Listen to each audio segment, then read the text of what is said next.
Hello students. आज हम cell organelles या कोशिकांगों में पहला कोशिकांग अंतर्द्रवी जालिका या एंडोप्लाज्मिक रेटिकुलम के बारे में पढ़ेंगे। इसके पहले हमने सेल के स्ट्रक्चर के बारे में डिस्कस किया था, प्लाज्मा मेम्ब्रेन के फंक्शन के बारे में डिस्कस किया था। अब हम बात करेंगे कोशिकांगों की, मतलब सेल ऑर्गेनेल्स की। उसमें जो सेल ऑर्गेनेल आता है, पहला अपन पढ़ते हैं अंतर्द्रवी जालिका। अंतर्द्रवी जालिका या एंडोप्लाज्मिक रेटिकुलम ये unit membrane bound cell organelle है, मतलब ये इकाई कला के द्वारा आबद्ध सेल ऑर्गेनेल होता है और ये तीन रूपों में पाया जाता है, सिस्टर्नी, वेसाइकल्स और ट्यूब्यूल्स। सिस्टर्नी को हम बोलते हैं कुंडिकाएं, वेसाइकल को कहते हैं आशय और ट्यूब्यूल्स को कहते हैं नलिकाएं। तो तीन रूपों में एंडोप्लाज्मिक रेटिकुलम पाई जाती है। गार्नियर नाम के जो साइंटिस्ट थे, उन्होंने साइटोप्लाज्म में कुछ बेसोफिलिक स्ट्रक्चर देखे थे, फिलामेंट जैसे। उनको उन्होंने इर्गेस्ट्रोप्लाज्म नाम दिया था। तो इर्गेस्ट्रोप्लाज्म जो है, इर्गेस्ट्रोप्लाज्म है ये बीच में मिस्टेक से लिखा गया है, इसे हम इर्गेस्ट्रोप्लाज्म कहते हैं।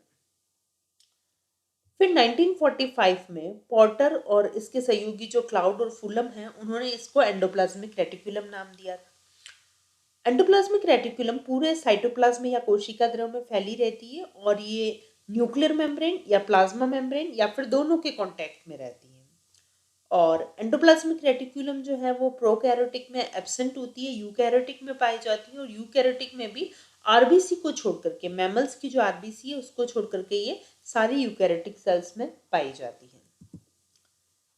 अब देखते हैं इसके स्ट्रक्चर के बारे में। अब जो सेल की मेटाबॉलिक स्टेज होती है, उपापचयी अवस्था जो होती है, और बाह्य परिस्थिति और आयु पर इस एंडोप्लाज्मिक रेटिकुलम का जो साइज है और उसकी शेप है वो उस पर डिपेंड करती है कि सेल की मेटाबॉलिक स्टेज क्या है, बाहर की परिस्थितियां क्या है और एज क्या है। तो एंडोप्लाज्मिक रेटिकुलम यूनिट मेम्ब्रेन से बने तीन रूपों में पाई जाती है, सिस्टर्नी, वेसाइकल्स और ट्यूब्यूल्स। पहले हम बात करते हैं सिस्टर्नी की, बात करेंगे। सिस्टर्नी, जिसको हम कुंडिकाएं भी कहते हैं, ये लंबी और चपटी नलिकाएं होती हैं और ये समानांतर पंक्तियों में व्यवस्थित होती है, मतलब पैरेलल रोज में प्रेजेंट होती है ये, और ये एक दूसरे से जुड़ी भी रहती है। सिस्टर्नी लगभग 40 to 50 मिली माइक्रोन होती है और प्रोटीन सिंथेसिस में जो सेल्स एक्टिव होती हैं, उन कोशिकाओं में सिस्टर्नी पाई जाती है।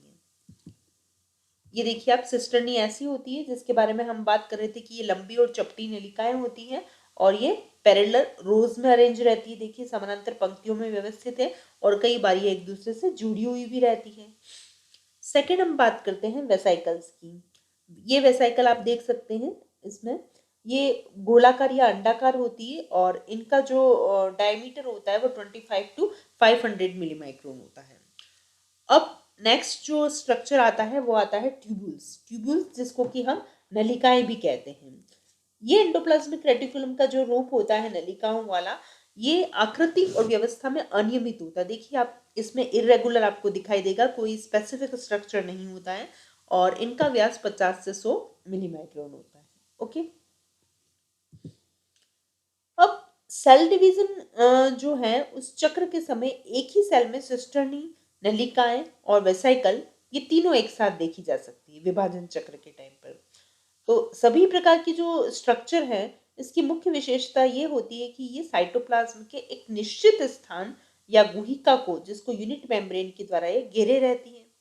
और इस प्रकार जालिका की उपस्थिति साइटोप्लाज्म के द्रव्य भाग को दो चैम्बर में डिवाइड कर देती है। एक जो बाहर की तरफ होता है अंतर्द्रवी जालिकाओं के, सॉरी, एक तो वो जो ईआर की झिल्लियों के बीच में होता है और दूसरा जो झिल्लियों के बाहर होता है। अब आप यहाँ देखिए, जैसे ये मेम्ब्रेन है यहाँ पर ईआर की, तो एक स्पेस तो वो जो अंदर की तरफ है और एक स्पेस जो इधर बाहर की तरफ है। ठीक है, तो यहाँ पर अपन क्या बोल रहे हैं, जो झिल्ली के बाहर की तरफ होता है उसे तो हम बोलते हैं साइटोप्लाज्मिक मैट्रिक्स। जैसे मान लो ये झिल्ली है, इस झिल्ली के बाहर की तरफ वाला जो भाग होगा वो तो क्या कहलाएगा, साइटोसोलिक साइट या फिर साइटोप्लाज्मिक मैट्रिक्स कहलाएगा। और अंदर जो पार्ट होता है उसे अपन बोलते हैं ल्यूमिनल फेस। ठीक है, तो ये जो पार्ट होता है अंदर वाला, गुहा वाला, इसे ल्यूमिनल फेज कहा जाता है और बाहर वाले को बोलते हैं साइटोप्लाज्मिक फेज। क्लियर?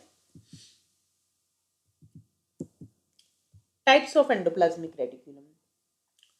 अंतर्द्रवी जालिका या एंडोप्लाज्मिक रेटिकुलम की झिल्ली की कोशिका द्रवी सतह मतलब बाहर वाली सतह साइटोप्लाज्मिक सतह पर राइबोसोम की उपस्थिति या अनुपस्थिति के आधार पर दो प्रकारों में वर्गीकृत किया जाता है। मतलब ये वाली जो साइटोप्लाज्मिक साइट होती है बाहर वाली, इसको तो हमने ल्यूमिनल बोला था, अंदर वाली को तो, और बाहर की वाली साइट पर राइबोसोम की उपस्थिति या अनुपस्थिति के आधार पर हम ईआर को दो भागों में बांटते हैं। अगर यहाँ राइबोसोम उपस्थित होते तो वो आरईआर कहलाएगी, और राइबोसोम अनुपस्थित होंगे तो वो क्या कहलाएगी, एसईआर। ठीक है, तो आरईआर जिसे हम कणिका में या खुरुद्री अंतर्द्रव्य जालिका कहते हैं, इसकी बाहरी सतह पर राइबोसोम उपस्थित होते हैं और ये प्रोटीन संश्लेषण में सक्रिय कोशिकाओं में पाई जाती है। मतलब उनकी बाहर वाली सतह पर अगर राइबोसोम्स होंगे तो वो क्या कहलाएगी, रफ एंडोप्लाज्मिक रेटिकुलम या खुरुद्री अंतर्द्रव्य जालिका कहलाएगी। और अकणिकी या चिकनी सतह युक्त अंतर्द्रव्य जालिका जिसे हम एसईआर मतलब स्मूथ एंडोप्लाज्मिक रेटिकुलम कहते हैं, क्योंकि इसकी बाहरी सतह पर राइबोसोम अनुपस्थित होते हैं। और ये किन कोशिकाओं में पाई जाती है, जो कि लिपिड्स या स्टेरॉइड हार्मोन का सिंथेसिस करती है, उनमें होती है एसईआर, और जो प्रोटीन का सिंथेसिस करती है सेल्स, उसमें होती है आरईआर। ठीक है, अब हम दोनों के डिफरेंस की बात करते हैं, आरईआर और एसईआर के। आरईआर जो रफ एंडोप्लाज्मिक रेटिकुलम है, इसको रफ इसलिए बोलते हैं क्योंकि इसकी झिल्ली की बाहरी सतह पर राइबोसोम्स होते हैं, और एसईआर इसे स्मूथ इसलिए बोलते हैं क्योंकि इसमें राइबोसोम्स एब्सेंट होते हैं। आरईआर का मुख्य कार्य प्रोटीन संश्लेषण करना है और इसका मुख्य कार्य लिपिड संश्लेषण करना है। आरईआर सिस्टर्नी और कुछ ट्यूब्यूल्स की बनी होती है, और एसईआर जो है वो वेसाइकल्स और ट्यूब्यूल्स की बनी होती है। ठीक है, और आरईआर साइटोप्लाज्म में डीप में उपस्थित रहती है, और जबकि एसईआर परिधि की ओर उपस्थित रहती है। आरईआर ये केंद्रक आवरण से विकसित होती है और एसईआर आरईआर से बनती है। ठीक है, तो ये मेन डिफरेंस थे आरईआर और एसईआर के बीच में।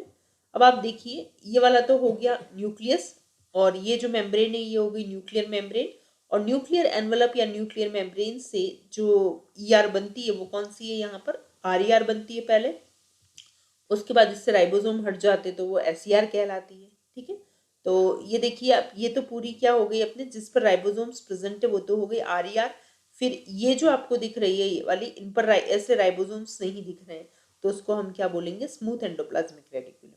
ठीक है, अब इधर आप और देख सकते हैं, इसकी बाहरी सतह पर आपको क्या दिखेंगे, राइबोसोम्स दिखेंगे, तो ये तो हो जाएगी आरईआर, और इस पर राइबोसोम्स नहीं है तो ये हो जाएगी एसईआर। ठीक है, अब है ईआर का रासायनिक संगठन।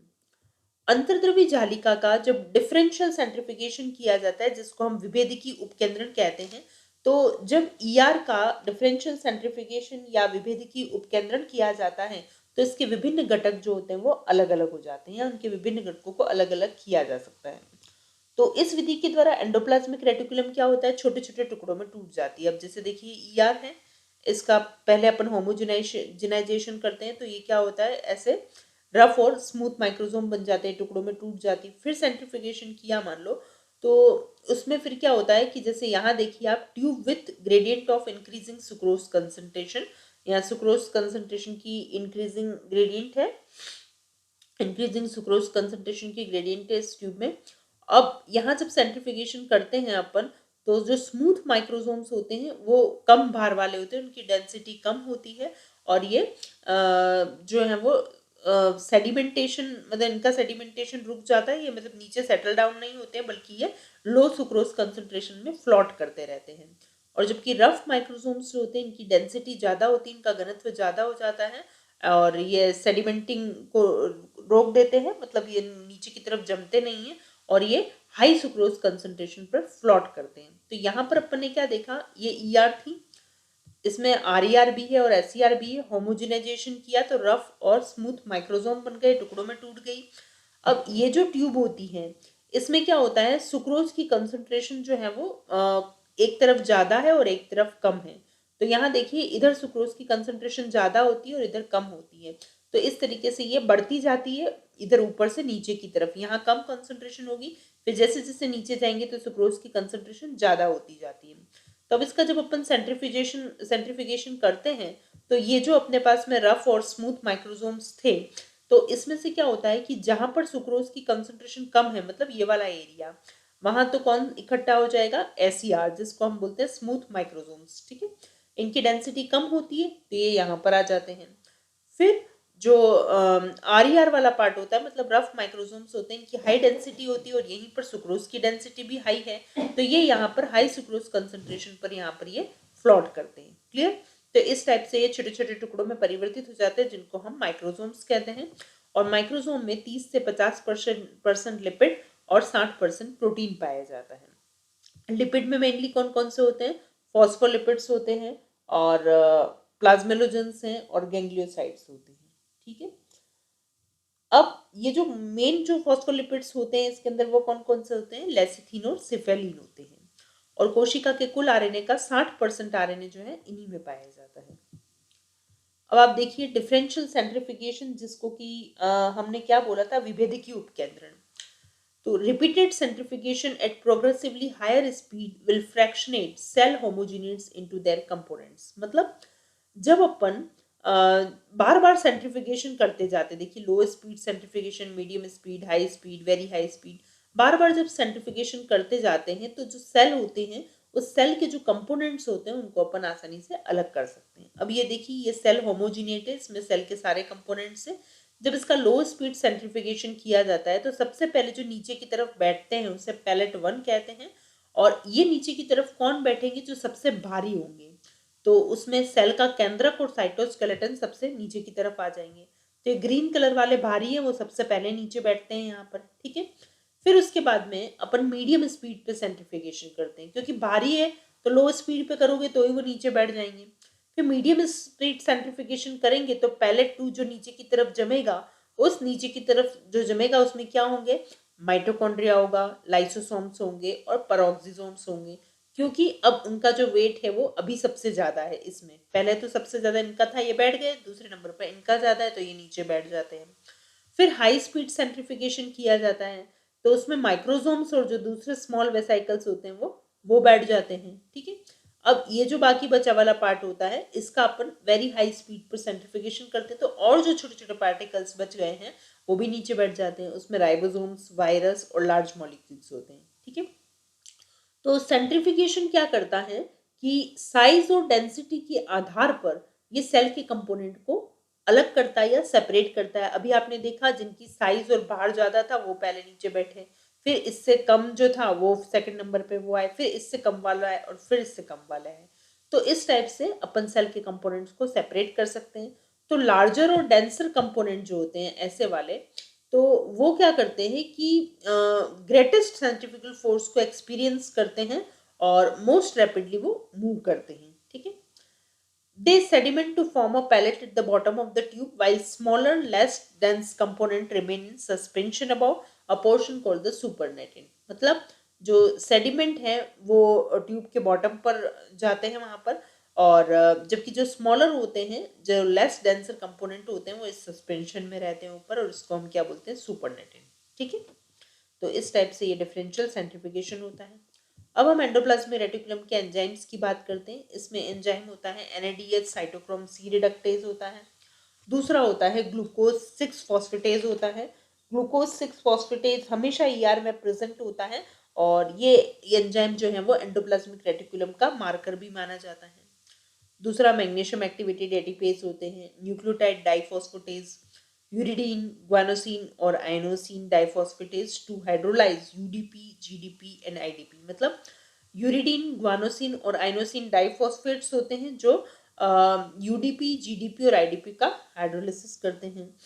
और जो सिंथेटाइज एंजाइम होते हैं, जैसे कि ये फॉस्फोलिपिड का सिंथेसिस करने वाले, ग्लाइकोलिपिड्स का सिंथेसिस करने वाले, प्लाज्मेलोजेंस, फैटी एसिड्स और स्टेरॉइड्स, इन सब का सिंथेसिस करने वाले जो एंजाइम्स होते हैं वो क्या कहलाते हैं, सिंथेटेज कहलाते हैं, ठीक है।